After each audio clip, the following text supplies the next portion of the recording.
You're listening to a series of podcasts on sensory substitution for the visually impaired, presented by blind designer Simon Dogger. In this second edition, it is about body language and emotions.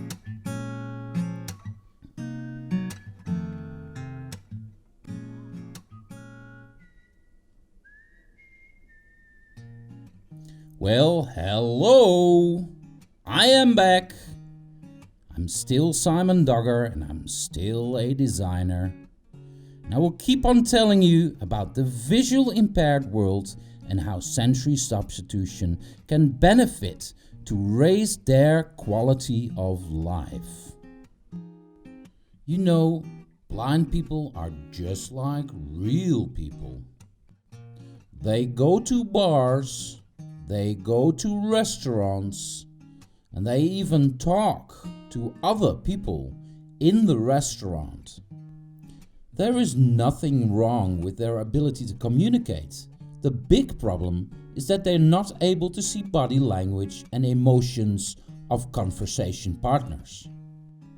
70% of emotions are auditive. You can hear it in volume, intonation, way of speaking, choice of words. However, there is 30% left of silent, nuanced emotions. Think of a smile or think of eye contact. These are incredibly important factors in a conversation.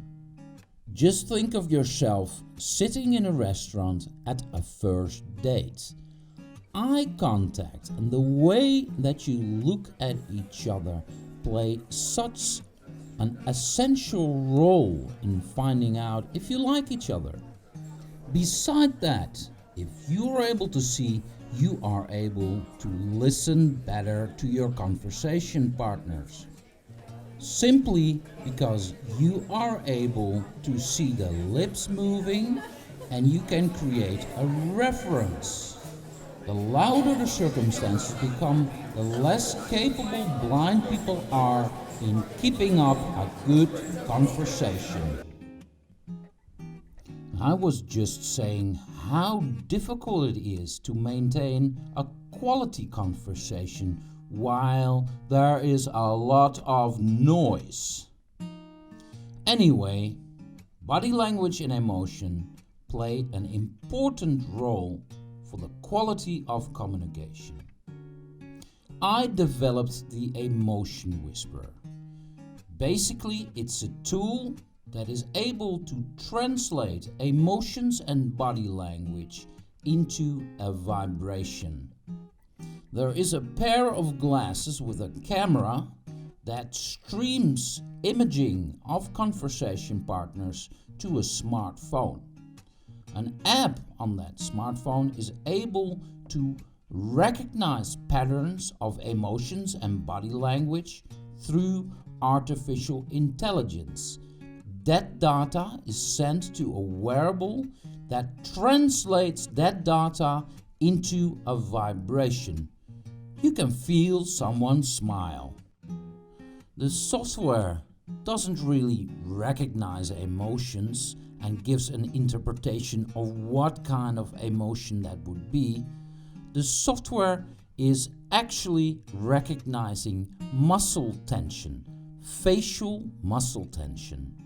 Emotions are executed in autonomous and physiological expressions. One of these is the tension of muscles. When you smile, there's an activity in a certain group of muscles, similar to when you frowns. The software recognizes specific activity of groups of muscles. That data is then sent to the wearable, and the user has to place and interpret this pattern into the context of a conversation. The wearable that is executing the vibrations consists out of several vibration parts. We are now using a technology that simulates swiping. You can do this yourself. Take your right hand index finger and swipe it over your left arm. Well, that feels kinda nice, doesn't it? All the patterns that the software is able to recognize in face muscles, they are all translated in individual swipe movements. Each pattern is translated in his own individual swipe movement with a certain position and a certain speed. There is a very interesting ethical discussion going on, which is about the power of software and how that would look like in future scenarios. In this phase, the emotion whisperer is a form of sensory substitution. Basically, it's replacing the sense vision. However, artificial intelligence is developing. It's becoming more powerful. And in a future scenario, it is going to be able to see more and recognize more than the regular visual human being can. There are two forms of emotions. One that we are able to see and one that we are not able to see. The emotions that we can see are called rational emotions. It takes longer for them to appear on the face and they last longer. There's also another form of emotion which is called the spontaneous emotions. They're very fast and they last very short.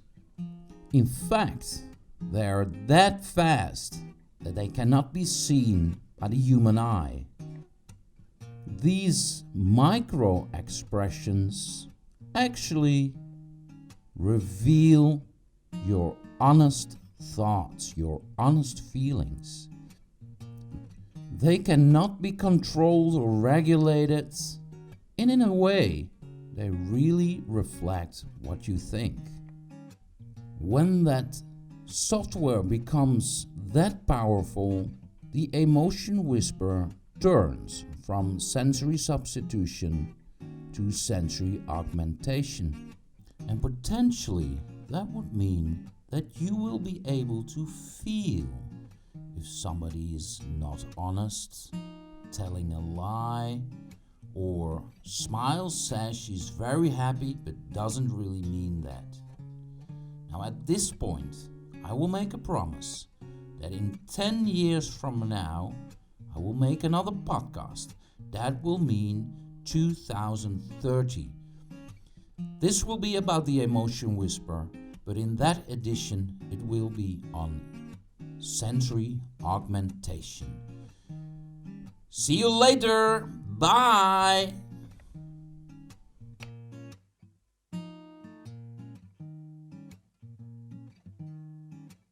This podcast was made for the Impact Foundation. To know more about Simon Dogger, visit www.simondogger.nl.